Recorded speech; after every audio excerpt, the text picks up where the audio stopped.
We are listener supported. One Radio Network. And good day to you fun seekers. Welcome. This is Patrick Timpone, OneRadioNetwork.com. As we're airing this, it is the fourth, I think, something like that. Fifth, I don't know. Thursday. Yeah, I could get that right. Yeah, it'll be the 3, 4, yeah. Thursday in November here, a couple days after the election, well, Tuesday. But it's Monday when we're recording this with Matthew Ehret. Matthew is a very interesting fellow. His website is CanadianPatriot.org, CanadianPatriot.org, and he's here today. And he is a researcher, historian, geopolitics, analytics guy, financial guy. And Matthew, it's good to have you back. And once again, this is the day before the presidential elections here when we're recording this. So nice to have you here. How are you? It's always great to be on your show. I'm doing great. Thank you. Yeah. So you're up in Canada, and you like to look at things around the world and see how they all kind of fit together. This term, the Great Reset, Matthew, has been used, I guess, for about a year or two. People talked about it, and I had mainly been told and thought about it in terms of monetary, something with the whole monetary system kind of resetting. But the articles I've been reading from you on CanadianPatriot.org is that this is more, right? This is more involving everything. So are these globalists, these people trying to just reboot the world, or what's your take? What's going on? Well, yeah, I think that it's so important, especially at points of crisis. It's always important, but really at points of crisis like what we're living through collectively, Canadians, Americans, Europeans, everyone, is to take a historical context, a historical sense of what is contextualizing and shaping the world that we live in. Because even though, like you said, the Great Reset as a term just came about over the last year in the context of the crisis to the economic system, which has been, I guess you could say, amplified by the COVID shutdown of the world economy, it's not something that was created with COVID. The economic meltdown is something which is a long time coming. It's been built into the system over decades even. And for those at the top managing much of the world economic order, especially since the 1971 floating of the US dollar off of the gold reserve and onto floating exchange rates, this has been well known that this was going to happen. And I would even say that when you look at some of those who had played a major role under Nixon orchestrating the floating of the dollar and the killing of the Bretton Woods fixed exchange rate system that had sort of kept the Western economies industrial, where money previous to 1971 had to be tied to productivity, infrastructure, manufacturing. So there had to be some net measurable physical increase of productivity to justify an increase of monetary circulation before 1971. So those who orchestrated the demise of that system and the creation of this sort of, I guess, the thing that a lot of younger people under the age of 40, 45 were born into has been known as the post-industrial system, the consumer system.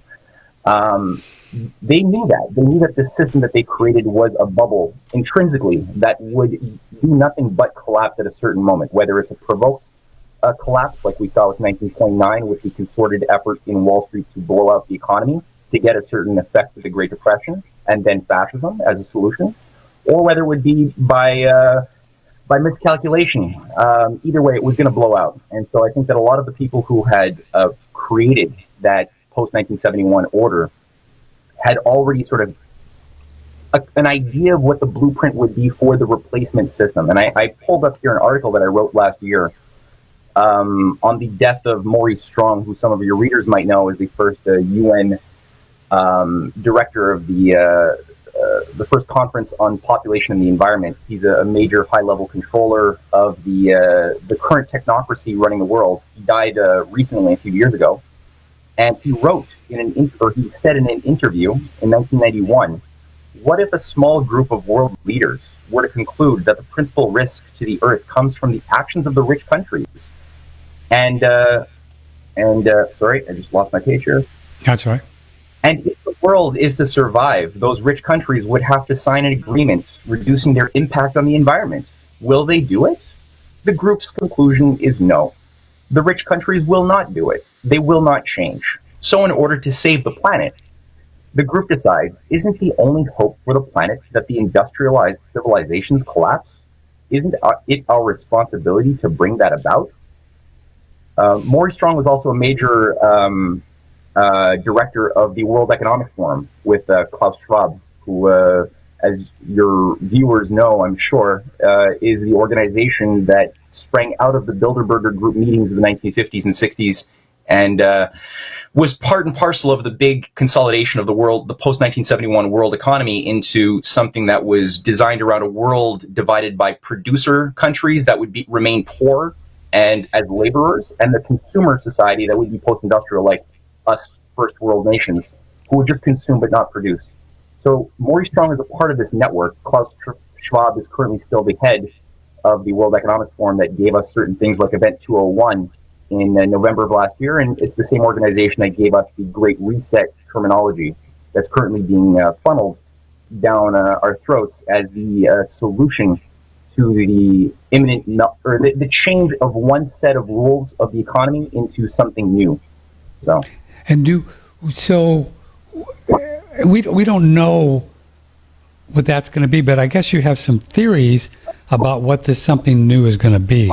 As far as we read about the European Central Bank and the Federal Reserve Bank going to do a federal Fed coin or a digital coin. What do you see on your magic screen of what this new monetary reset would look like? Well, I think that I personally look here. It's a loaded question because I do believe that the economy as it was set up over the past 40 years, what it could do, it's true that it could do nothing but meltdown. So it is a bubble. The derivatives markets have been hyperbolically inflated to the tune of $1.2 quadrillion as a conservative estimate. The physical economy, the manufacturing has been outsourced. The ability to support life on Earth has been destroyed year to year. So we do need a new economy. We do need, I believe, a form of a reset of some sort.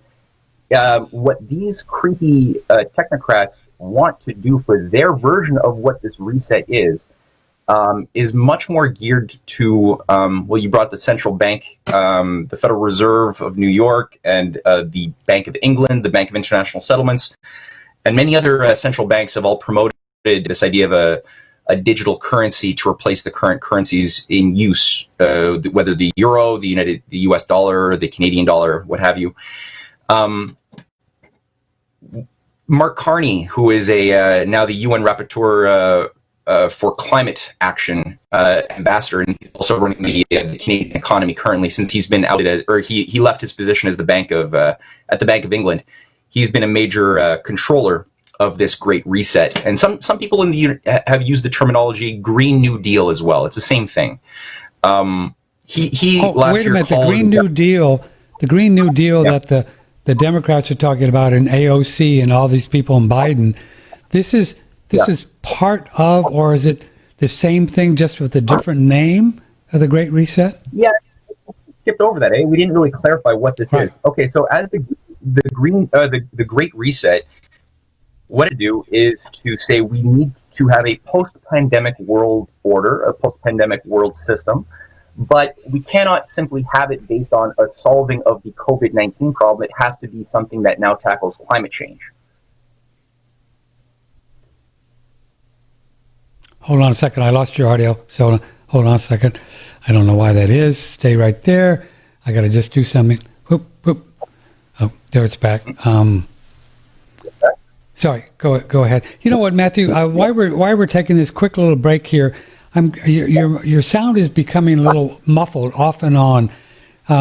can you make sure you got everything closed, except the bare minimum on your Wi-Fi, and maybe juggle your little laptop around a little bit, and then maybe the microphone will sound better. But it's coming and going, the clarity. I don't know why. Coming and going. Oh, that's too bad, eh? Am I your only guest where this happened? Yeah, kind of, sort of. Shit. It's just our karma, Matthew. That's all right. It's just our karma, baby. Oh, well, yeah. I don't... everything is closed in my vicinity. My little Huawei phone is the only thing on. There's no other things open. Yeah, your Wi-Fi is just... I can tell that it's taking packets and it's saving them and then it's throwing them out. So the Wi-Fi is always a little tricky, but we're going to go with this. And if you want to call me on my cell phone, what I could do is what did we do last time? I used my phone, and so you heard me over the phone. How did that work though? Oh no, I heard you speaking to me over the phone. No, I don't remember how that worked. Never mind. I don't know. But we'll cut the. I'll edit this part out. But okay. Let's just. You had stopped where you said something about the Green New Deal. Let's just kind of dig in right there, and I'll edit these together. Okay. Okay. The similarities between the Great Reset and the Green New Deal, and I asked if they were both the same thing. That's right. Yeah, we sort of skipped over defining more clearly what the Great Reset was actually and how it connects to the Green New Deal. So, look, the Great Reset in its essence is it's a response to attempting to create a post-COVID world order. So they want to, now the economy has been shut down. They're saying we have to prepare for a post-COVID reordering of the economy.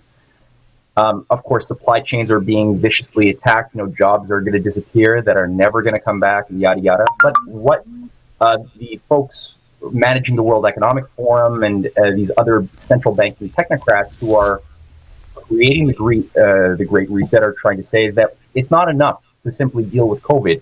What we need to do is fold in climate change response. So we need to create a new green, use this crisis as an opportunity to create a new green economic order, which is essentially what they had been trying to push incrementally. And what the Green New Deal was designed to do was to create a system of values, of banking, and of behavior.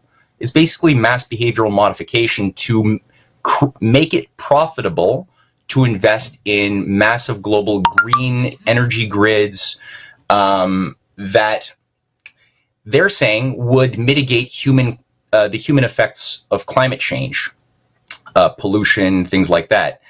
What they're not saying in the Green New Deal doctrine is that the types of energy sources that will be qualified as green and investable will be those sorts of energy sources like windmills, solar panels, biodiesel, which are of such a low-grade, low-quality energy density that you will not be able to sustain 7 billion or 8 billion human lives at any standard of living worth talking about. Because to power an industrial civilization, you need to have very dense qualities of energy. Unfortunately, right now, fossil fuels, nuclear power, which doesn't even emit CO2, is not part of the Green New Deal. These things are supposed to be phased out.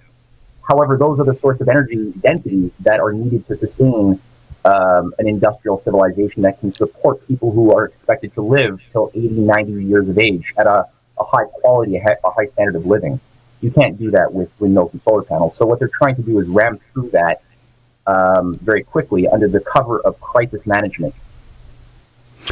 I don't know if that's sort of addresses that. Yeah, cover the crisis.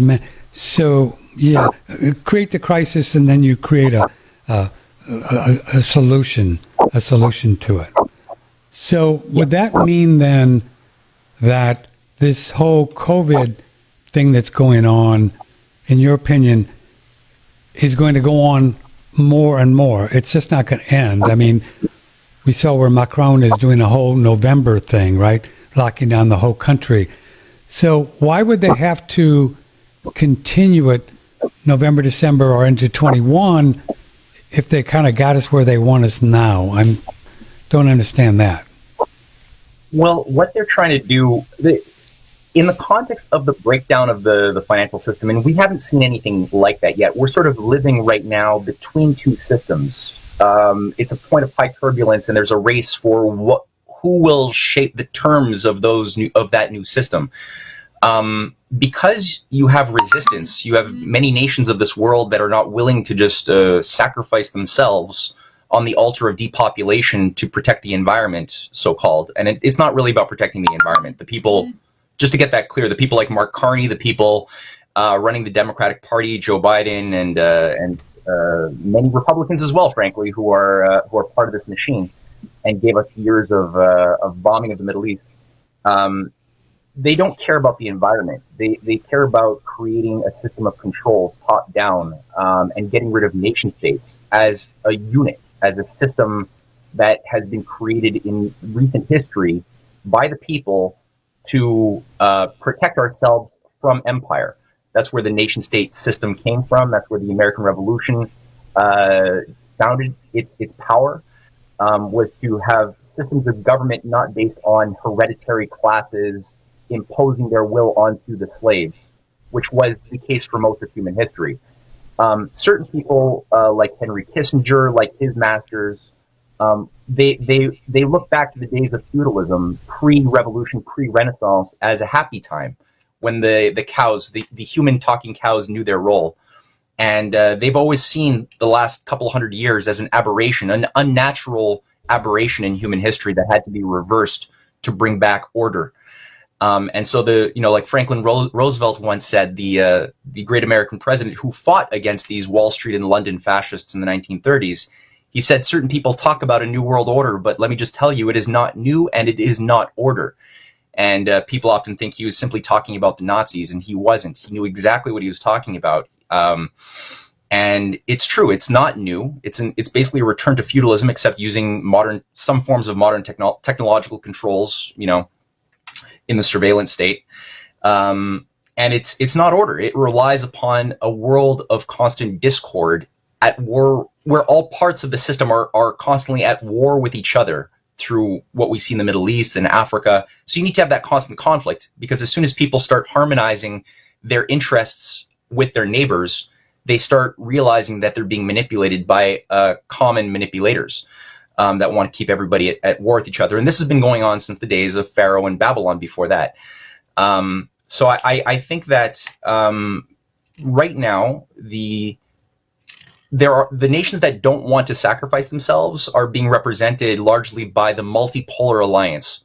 So those nations like Russia, like China, which has worked very closely, they've pretty much integrated their existence with Russia on Belt and Road projects, big infrastructure projects. 135 nations have joined the Belt and Road Initiative across Africa, the Middle East, South America, Venezuela as well is increasingly a part. And many, Central and Eastern European countries are a part increasingly of the Belt and Road Initiative, which is a very different paradigm of what a system can be, based on sovereign nation states working together on projects that benefit each other and their people. That's very different from what is running the transatlantic for the most part. And this thing which has been trying to run a coup against Donald Trump for the past 3.5 years, as well as other nationalist governments in Europe, for that matter. This other system wants what they want is a unipolar world order, not multipolar. They don't want nation states. They want a one world government with one elected coterie of bureaucrats at the top as upper level managers, managing the production and consumption activities of a system under a new set of controls. So these are the sorts of things which you're seeing if the Green New Deal goes through as a replacement system. Yeah, I mean, you're going to have a highly reduced capacity to produce food production internationally, as well as in the United States itself. In other industrial goods, the means of producing infrastructure is going to be handicapped. So you won't be able to support life. And people normally would not vote for this democratically, so it has to be sort of imposed on them from an unelected bureaucracy. And hence, mass behavioral remodification of what you've just described, with Macron passing regulation demanding that people get little permits to leave their house to pick up their kids or go grocery shopping in France, or the sorts of things you're seeing in Australia, where people are being taken out of their homes and put in detainment facilities for posting things on social media that question the narrative. We saw this with a pregnant woman. There's video material in Melbourne of a pregnant woman who had posted something on Facebook organizing a protest against the lockdowns in Australia. And she had masked officials who came to her home with her kids crying in front of her, taking her computers and bringing her into custody, even though she was almost 9 months pregnant. I mean, these things are scary, but what they're trying to do is, again, condition people to a new set of behavioral modification norms, which would be needed under this sort of, technocratic green world government. Matthew Ehret is with us. Excuse me, a CanadianPatriot.org. I figured out a little bit on my end of why your audio gets weird. It's because when I open up my microphone and it's causing some kind of a thing. So I'm just I figured that out. So we're going to have better audio for you, because I'll just keep my microphone close till I want to talk. Great. So right now we're running this video on Thursday, which would be the 3rd, 4th, the 5th of November, 2 days after the election. So if, in fact, we are looking at a Biden win, possibly, with this Green New Deal as their model, is everything that you're saying about this reset going to be happening more quickly, as opposed to here 2 days after the election, and we're recording this once again before the election, if it looks like Mr. Trump? So does it look kind of, I guess the question is, does it look kind of worse for the world in terms of freedom if Mr. Biden is doing better than Mr. Trump at this moment on Thursday, and we're on Monday, so we don't know? I'm confused. What do you think? Yeah, we're playing with time a little bit here, eh? Well, I think Glenn Greenwald said it well, and I don't think it's very difficult to talk about the elections and the results on November 3rd, just 2 days away from us right now, because I don't think anything will be fully resolved on November 3rd itself. There's so much evidence of so many points of dispute and fraud that are built in right now to the game that we're not going to find anything definitely out. Glenn Greenwald, who founded a news magazine called The Intercept in 2013 as a platform to get the Edward Snowden revelations out more into the public, he recently resigned from The Intercept itself, because even though he was the founder of it, they were trying to censor what he was writing about Hunter Biden, or the Hunter Biden laptop, the laptop from hell, which has really thrown a wrench into the Joe Biden mythology, which it really is a mythology. I mean, Joe Biden is a total cardboard cutout. There's nothing there. Now, Glenn Greenwald just wrote, as he resigned, because his own executives, his own editors were censoring him, breaking the terms of the contract. He basically said, if Biden wins, that's going to be the power structure, a Democratic Party fully united with neocons, Bush-Cheney operatives, CIA, FBI, NSA, Wall Street, and Silicon Valley, presenting itself as the only protection against fascism. And much of the left will continue marching behind it. This is very important because Glenn Greenwald is not a pro-Trump person, but he understands that and he understands what it is that is taking complete control over the majority of the Democratic Party. There are still some good Democrats who don't think this way. Tulsi Gabbard, I would say, would be one of them. But for the most part, the thing that we knew of under John F. Kennedy is very different from today. And it's completely colluding with these neocons who are also have been working to impeach Trump over the past 3.5 years.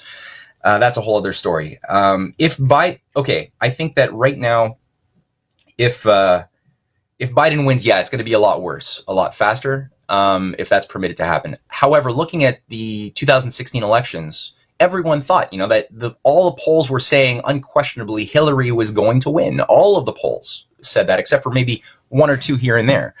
I don't really have any faith in the way these polls are conducted, how they're projected in order to get a sort of Pygmalion effect, because as soon as you start promoting these fake polled results, it demoralizes people, and then they don't vote. If they thought they were going to vote for Trump, they're like, maybe I'll just stay home. Now, that didn't happen in 2016. I don't think it's happening now, and I think that Trump has, it's much more likely that he will get in. The Hunter Biden scandal, I think, that has revealed that Joe Biden has been lying through his teeth about his relationship with his son's business activities in Ukraine and China and elsewhere. Are very important, and even though a lot of the mainstream media is not covering it, it's still getting out there. People are still looking into it, and it's pretty irrefutable. The head of intelligence agencies, the U.S. Department of Intelligence, have all corroborated that these are legitimate. This is legitimate material emails where Hunter Biden has been found explicitly talking directly to the representative of Burisma Holdings, which he was, receiving $80,000 a month just to be on the board of directors, where the representative is thanking him for arranging meetings with his father. On top of it, I'm not even going to get into the weird sex videos and photos and stuff with underage children. That's also part of this. That's another story. But I think all of this is seriously throwing a big wrench in the Joe Biden machine. So it brings us to the idea. It does bring us to the idea, Matthew, that if these people are as powerful and prolific as you and other people are talk about, these globalists for years are, why on earth would they even allow, with the mechanisms and the money and the control and the media, a President Trump to get reelected? I mean, it doesn't seem to me like they'd figure out a way. And once again, we're recording this on Monday, November 2nd, and you are watching this on Thursday, November 5th, whatever. Okay, so we don't know what went on 2 days ago because it's tomorrow. So I'm confused. But you know what I'm saying? I mean, if I'm these people and I own Dollar Inc. and I'm the ECB, the IB, the International Bank of Settlements, and I got all this stuff going for me, why would I ever allow it to happen to Donald Trump get in? I mean, is that, you know what I'm saying? Well, yeah, I think that a big part of this game of politics is perception. And obviously, it's ugly when you start peeling back the surface appearance of the way we were told the world is supposed to be organized, and we start looking at how it is actually organized. It gets ugly. Yes, there are conspiracies. Yes, they have a lot of power. A lot of these multi-generational oligarchs who have been striving towards certain objectives over a very long time before you and I were even born. These ideas, these agendas were in play. In spite of that, they don't have the absolute power of the gods of Olympus that they would like to have projected and believed by their victims. So part of this whole game is that they're not as powerful as they want us to believe that they were. They have a lot of power. Don't get me wrong. A lot of people have died who have stood up against them. There's a reason why John F. Kennedy or his brother Robert or Martin Luther King Jr. or Malcolm X in the 60s, as well as dozens and dozens of African nationalist leaders throughout the last 40 years were assassinated. And I didn't even start talking about South American leaders. There's a reason why they were killed, and it has a lot to do with the fact that their life and what these nationalist patriots did while they were alive scared the hell out of this big globalist machine.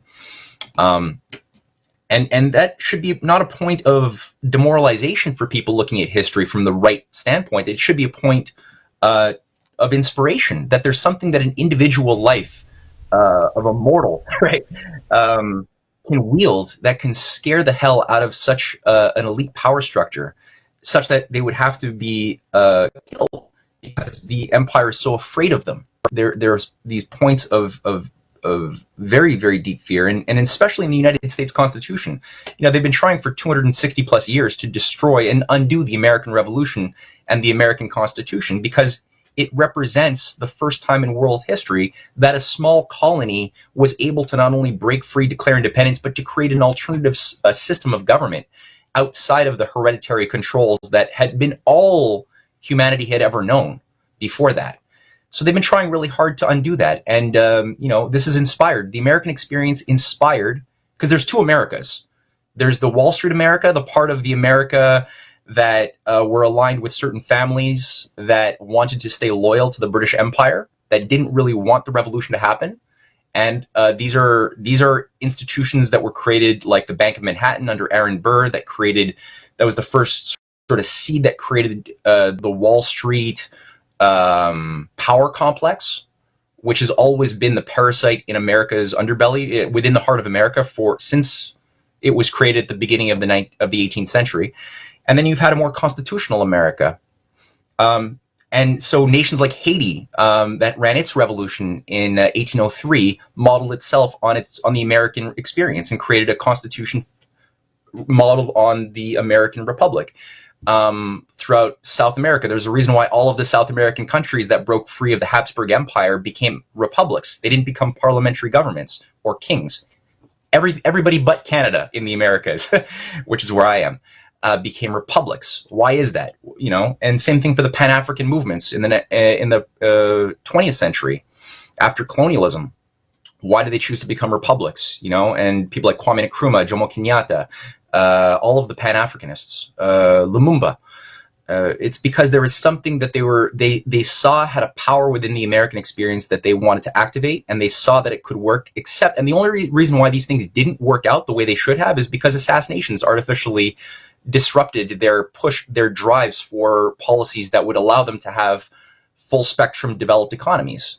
And people like John F. Kennedy, who was a major friend of the independence movements and wanted to help Africa industrialize, with the help of the United States as a friend, a real friend, was killed, and his policies were reversed in the 60s and into the 70s. That's the only reason why these things didn't blossom the way they should have in an organic, creative evolution. So, Trump today represents a faction that I personally didn't think existed when I started getting political and writing, and I didn't think that there was any fight left in America at that time. I thought the Republic had largely fallen, but it seems as though they didn't. I know that they did not want Trump to win. It's not, but there was an impulse to survive, from a patriotic impulse to get out of the wars, the forever wars in the Middle East, and to start rebuilding the lost manufacturing and infrastructure that were destroyed under NAFTA and under years of World Trade Organization policies that were designed to hollow out industrial economies and send jobs overseas. As I said at the beginning, the plan was always to create, in the early 70s, a world organized between poor, impoverished producer economies that wouldn't be able to afford what they produce, but would export cheap goods to our Walmarts and our dollar stores and do the things we used to do under a race for cheaper prices, which also meant cheap labor. And then the consumer first world rich countries under this sort of Aldous Huxley-like world of post-industrial consumerism, which would not produce what we used to make for ourselves, just buy and consume. And that type of dichotomization of the world would castrate sovereign nation states and move the power structures, the levers of control, to an unelected bureaucracy. Now, the U.S. still had, again, like I said, fight. We see that within the military, there are patriotic factions within government, and they all centered around Trump at a certain point. And I'm not endorsing QAnon here. I think that that's a bit of a psyop. But there's some truth to it, which is the way every single every single Trojan horse works this way. So we're talking with Matthew Ehret at CanadianPatriot.org. Again, we're recording this on Monday, the 3rd, playing it back on Thursday, the 5th, or Monday the 2nd. So we don't know what happened 2 days ago, even though it's Thursday. I'm not on drugs, so I just said that, but really. Okay, so Matthew, it almost sounds like you're painting the picture, and I'm the most positive guy in the world, but it almost sounds like you're painting a picture of that these forces, and it's been so long in the making, and Bretton Woods and the dollar and the oil, that this is going to all happen, this great reset and this great new world order, whether or not we want it or not. I mean, 4 years, right? 4 years of President Trump, if he's winning right now, that we don't know, and if he's going to win, then just when he's gone, they'll never let somebody else in there again, like a nationalist like he, will they? Well, I think that the wording you're using is it's not the right wording, I don't think, because it's not a question of will they let Trump in, because they didn't let Trump in to begin with. Things are happening in spite of what they want, and I think that's very important. They didn't want, for example, Russia and China and others to create an alternative multipolar economics architecture that would resist their City of London, Wall Street cabal controls. They didn't want that, but it happened. They didn't want Trump, but it happened. They didn't want NAFTA to be annihilated and replaced with a new Canada, US, Mexico agreement that allows sovereign nation states to take control of their protectionism or other economic policies, which NAFTA didn't allow. But it happened. So all of these things that they didn't want or that they wanted happened anyway. So I don't think that, again, what's becoming more evident, and frankly, too, if you look at other things that they wanted to have happen, they wanted the Libya model, the Iraq model to happen with Syria. That didn't happen. There's all sorts of things, and that's demonstrating that they have a lot less control than we thought they did, and that's empowering other nations to resist who are formerly maybe too afraid to step up to the Wizard of Oz. But you're making a lot of the lefties that are watching right now on Thursday, and maybe Biden is winning on Thursday, and you're taking a real risk of if they believe what you're saying, of them not feeling very good about voting for this guy. You know what I'm saying? Well, good. Look, I think that there's so many things that are being set up right now. I mean, there's so many points of contention and fraud being built into the elections. It could be announced that Biden maybe won with a hair's breadth. Maybe that could be announced. It might be also announced that Trump wins, but because of the mail-in ballots streaming in over the coming weeks and months, that it will be concluded that actually Biden won, and that's what we've had circulating by the media across Canada and the United States, that Trump will refuse to leave because he will say that it's a fraud, and we'll need the military to go in there and remove Trump. A lot of these things I've written about, and they originated in sort of like Event 201 war game scenarios cooked up by John Podesta and the Democratic Party, like the Election Integrity Initiative, which is a George Soros initiative that created these things back in the summertime, and that became part of the mainstream media narrative. That might happen. There's so many points. I can't talk about the details because there's so many points. Another point as well is that they're trying to make the argument that the federal government has nothing to do with the counting of votes, and that's going to be left up to the elected local state officials. And if you look at many of these officials in democratic states, and their solicitor generals and state attorney generals, they're completely tied to the George Soros machine that Glenn Greenwald was warning about. They have every reason to lie. So, it's difficult to talk about something like these elections. I thought something that was curious from my perspective, on the Supreme Court, we had John Roberts, right, the head dude, and supposedly a conservative. And so the last 2 or 3 rulings, he's kind of gone along with the Democrats with being able to count votes. Now, maybe that's all constitutional. Maybe he's just right on, dead on constitutionally. It doesn't feel like it, but I'm a cynic when it comes to the Supreme Court being. Have you looked into that at all? What do you think about that? I haven't really looked at that so much. I mean, there's again with Amy Barrett as well, as a Trump partisan in the Supreme Court. There's so many layers to this. It's very difficult to make comments, and that's why what I try to do in general is to bring about the sort of bigger contextual picture wherever possible. And I'm making the point simply that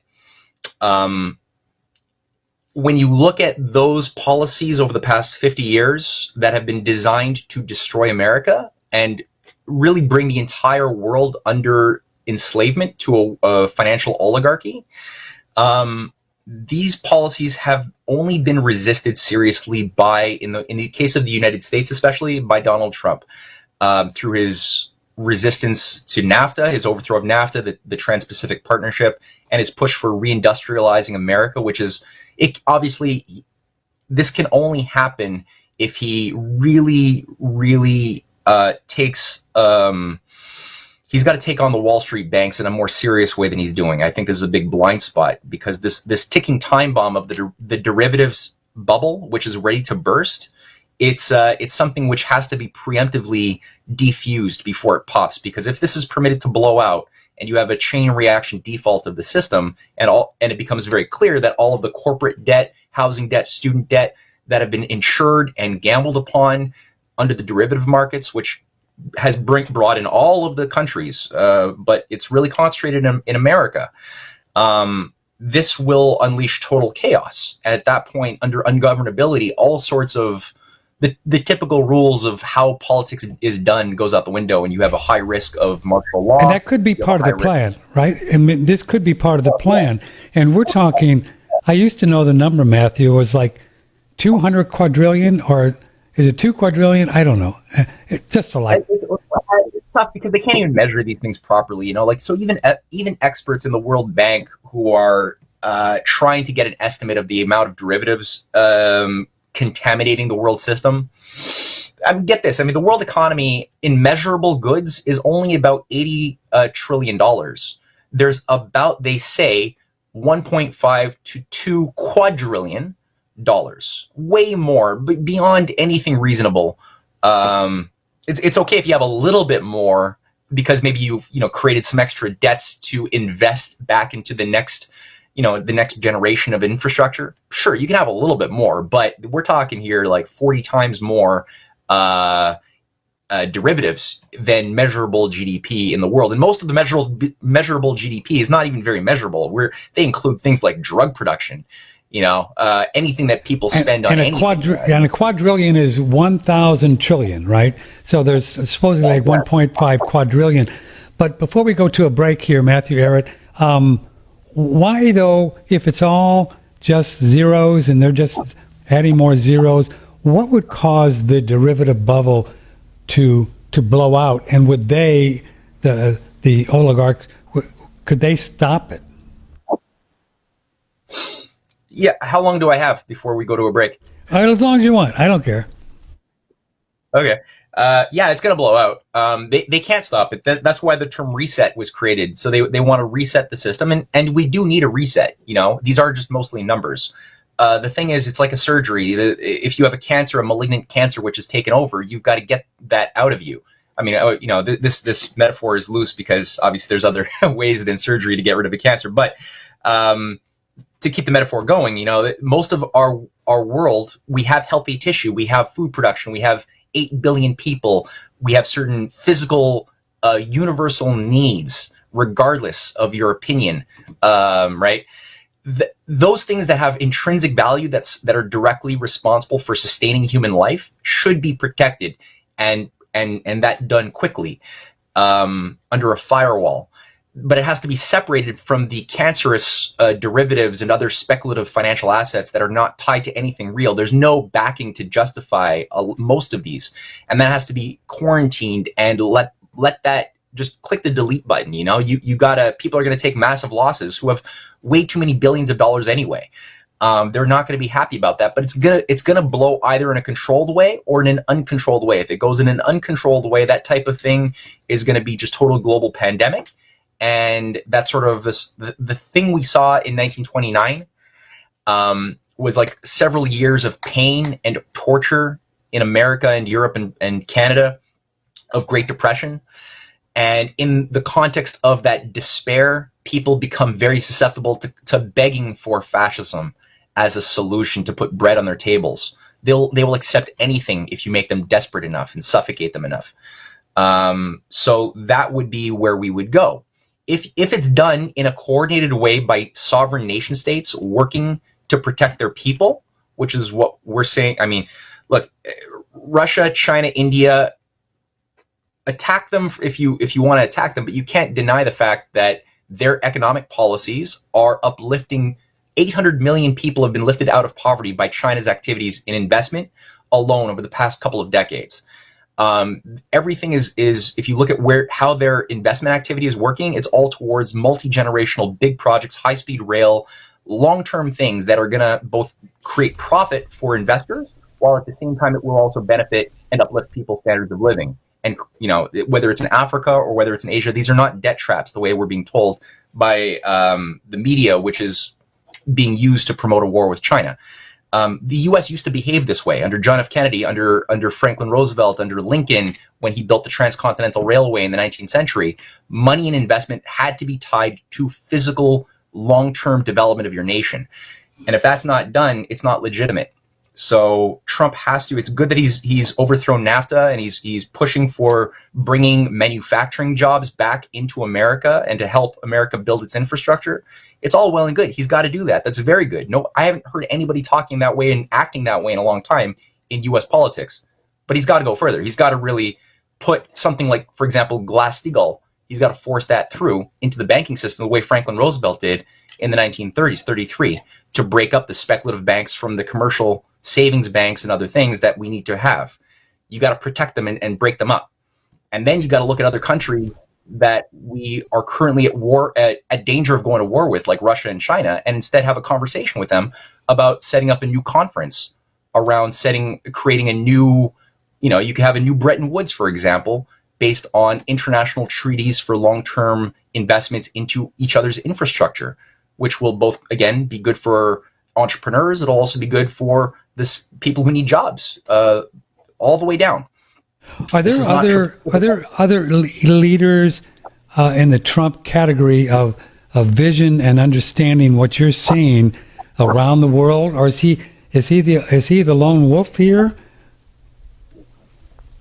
No, he's not the lone wolf. But he in the transatlantic community where things are much more. It's a much more controlled environment. He is an anomaly, and that's peculiar to the American Republican form of government that he can arise. You don't get that in a parliamentary form of government. It's a much more controlled. See, in parliamentary systems like what we have increasingly with the entire Eurozone or Canada as a monarchy, is that the deep state element of government is much more constitutionally embedded in our governance. Whereas in America's case, the deep state structures are like an add-on. It's something else that has come into America. So it's a different thing.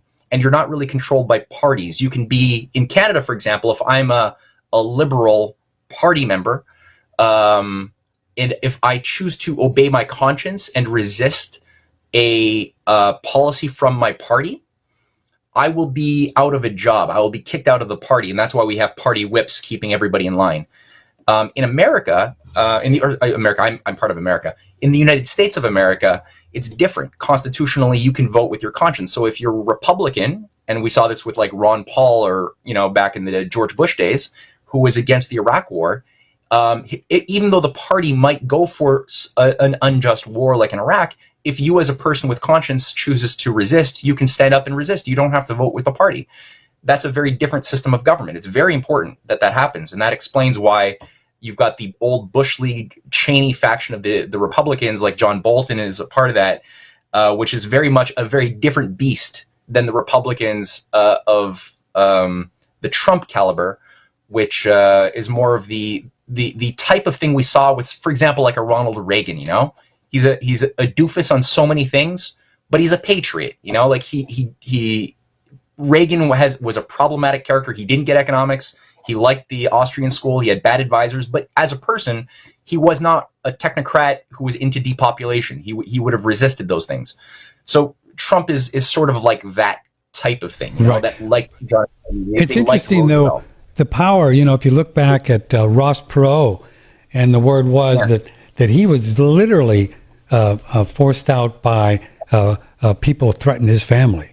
I talked to a Ross Perot guy in Texas years ago and said that's exactly what happened. Ross, you keep going, and we're going to just kill your family.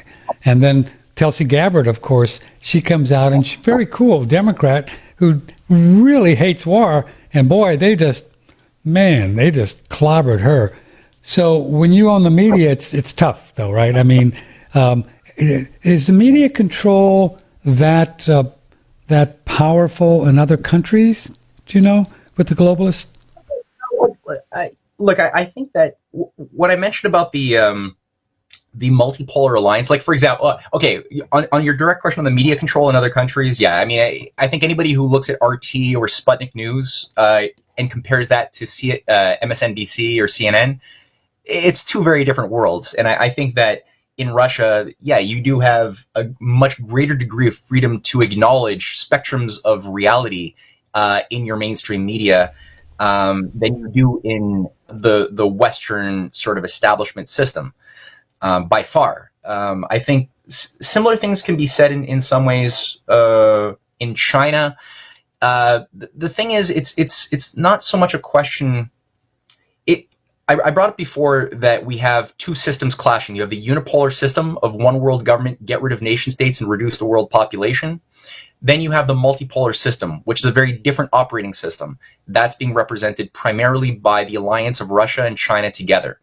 That's very important because these are nations that system is based upon the principle of sovereign nation states.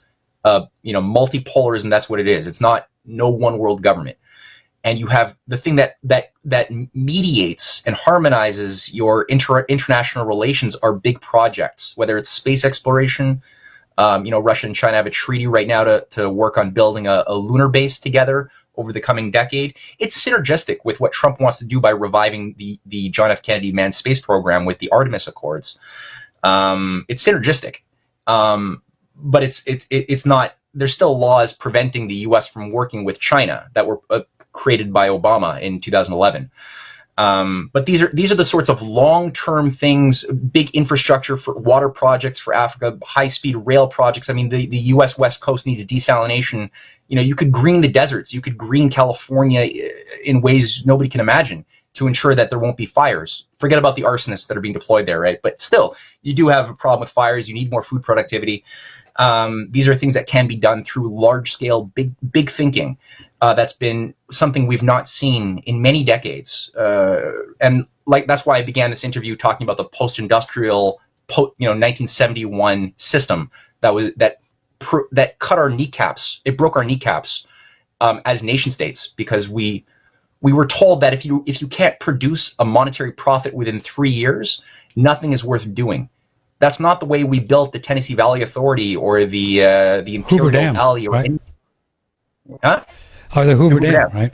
Yeah, I am going to do a break here, but I was just kind of fantasizing of the idea that if Americans, millions of Americans understood what was going on with this whole Trump-Biden thing 2 days ago, and again, we're recording this on the 2nd, and this is a Thursday when we're playing it, they would just be like, whoa, wow, man, choo. And all we got, Matthew, was Trump's a racist and Trump's a homophobe and he's a misogynist, right? And he hates the blacks and the LGBT, and that's him. And then we got Joe, who is that's all we got here in the media. And it was, well, okay, let me do a break here so I don't get too crazy, and then we'll be right back. We're talking with health motivator Daniel Vitalis about testosterone and pine pollen. Some of the guys have asked if taking pine pollen would dampen their own testosterone production. Well, that's something that can happen with the steroidal forms of isolated bioidentical testosterone, and that's one of the issues bodybuilders who are taking steroids often have. What I want to point out about pine pollen is that it's a whole food, and the amount of testosterone that's present is very rarefied. So these aren't really issues that we experience when we take the whole food form of pine pollen or a tincture of pine pollen, but it is an issue if people are taking synthetic testosterone. Pine pollen, it's a whole food, it's real, and it works for you girls, too. Click and order on any of the Firewall links. Exquisitely manufactured, only from Daniel Vitalis and Firewall on the front page of OneRadioNetwork.com.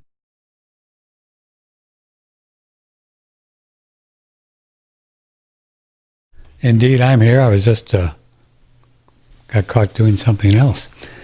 I just wanted to give a quick rundown before we get back with Matthew Ehret about some of the how we do our model here, our business model, and how we appreciate so much your ongoing support.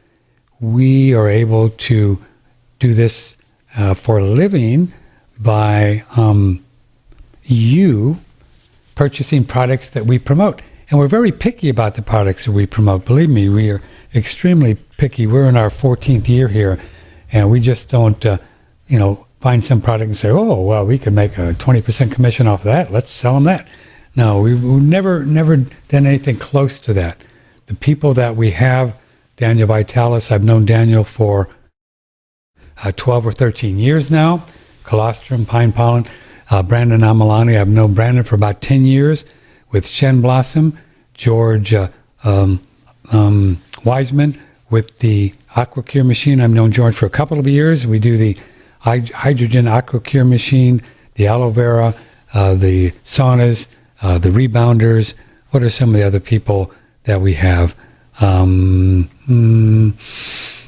Oh, gosh, that kind of covers it. The Pearl Sim, a couple of years. The Sulfur, 4 or 5 years. These are really good products, really products that work.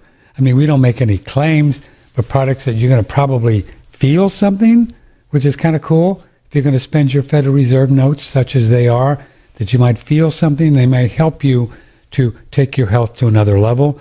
I mean, we talk all the time that we believe and know, kind of, sort of, that all of these health things are, how would you say it, are all a spiritual, mental, emotional level on some deep level, but all these things can help you feel better as you're working through all the good karmic stuff that we're here to learn, and to learn that when we worry and get anxious about elections and stuff, that it'll just make us sick. So that's why we try to keep reminding you that all of this is just a movie, and just get some popcorn. It's fun to talk about. It's fun to understand it, like we're doing with Matthew.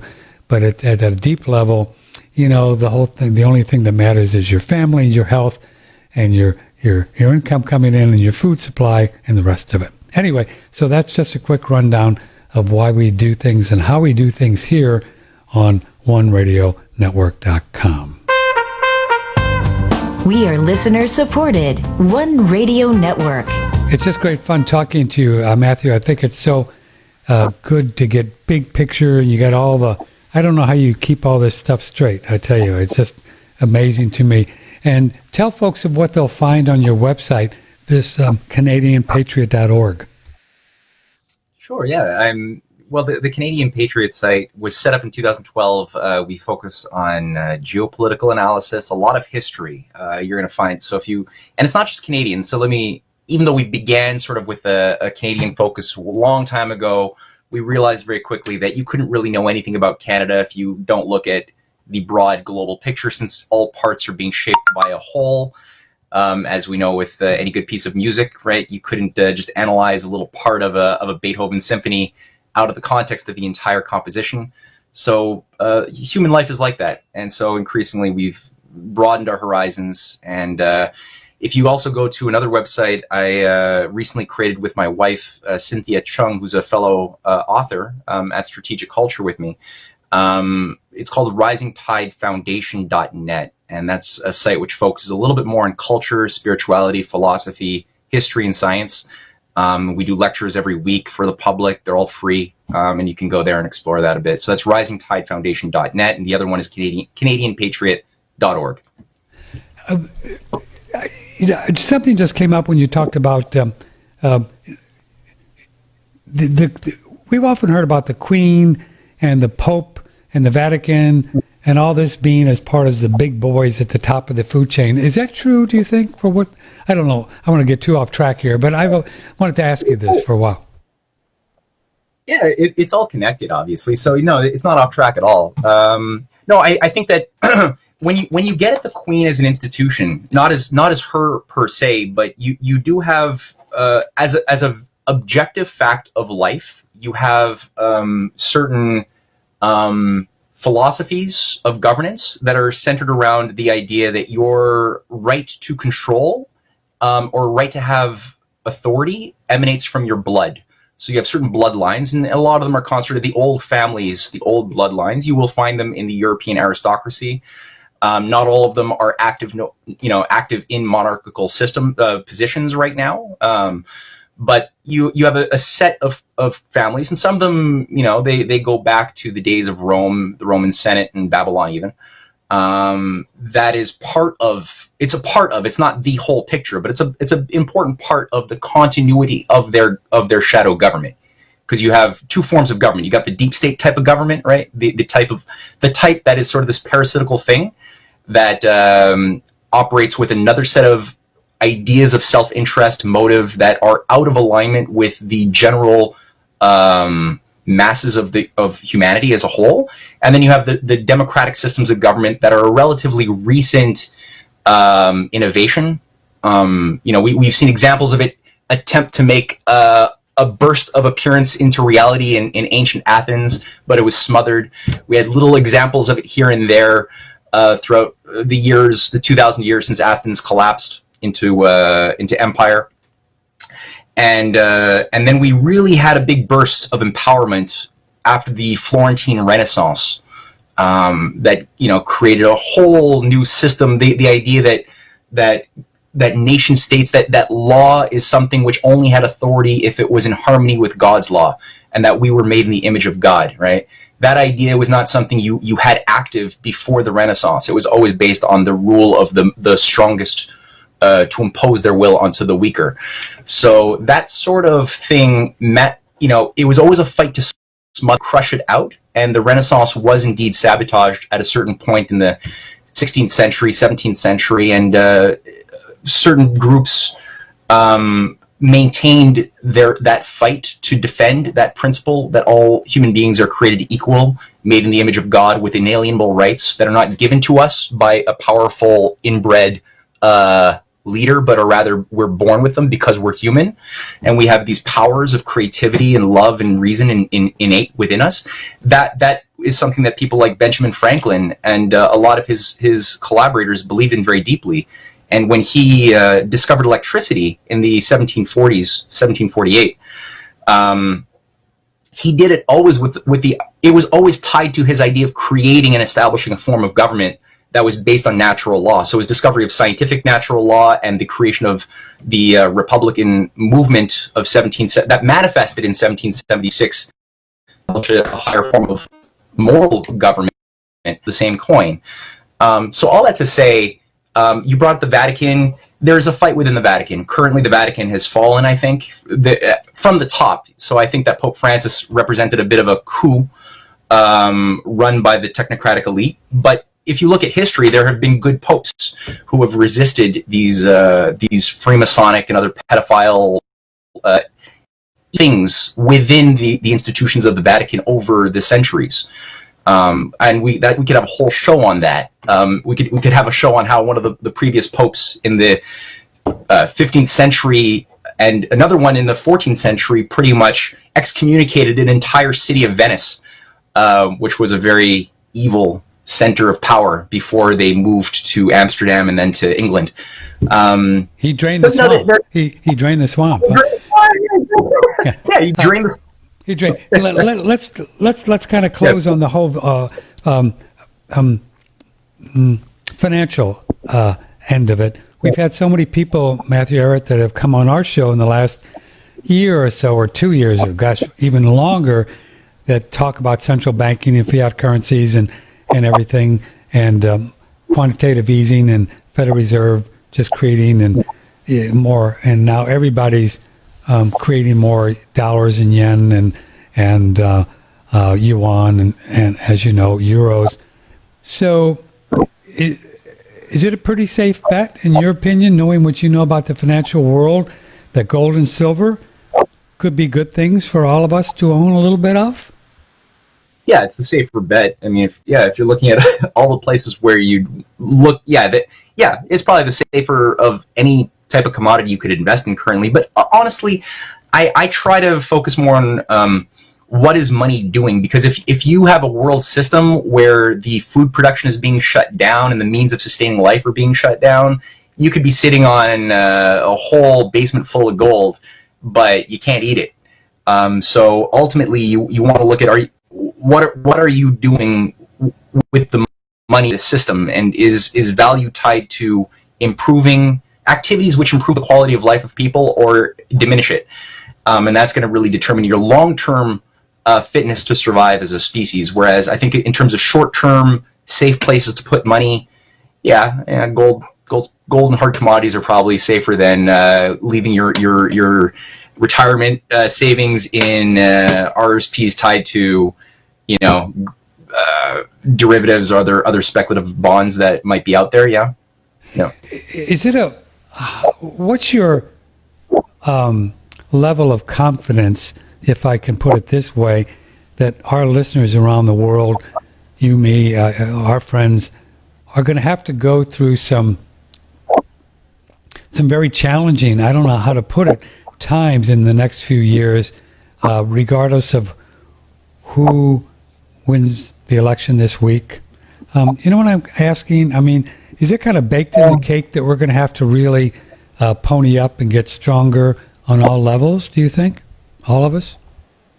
I think that the example of a heroin addict trying to recapture their life and rehabilitate is a good one, and in many ways the system that we've been born into has been getting increasingly addicted to forms of behavior, not just literally drugs, though that has been a problem, obviously. Just look at the rates of increase of drug use and overdoses, but cheap labor, like cheap goods that we've been addicted to for decades and decades, coming in to do the things we used to do, to bring back qualitative jobs, real productive blue collar jobs, bring back manufacturing, start building up our infrastructure that we've let decay for far too long of short-term thinking.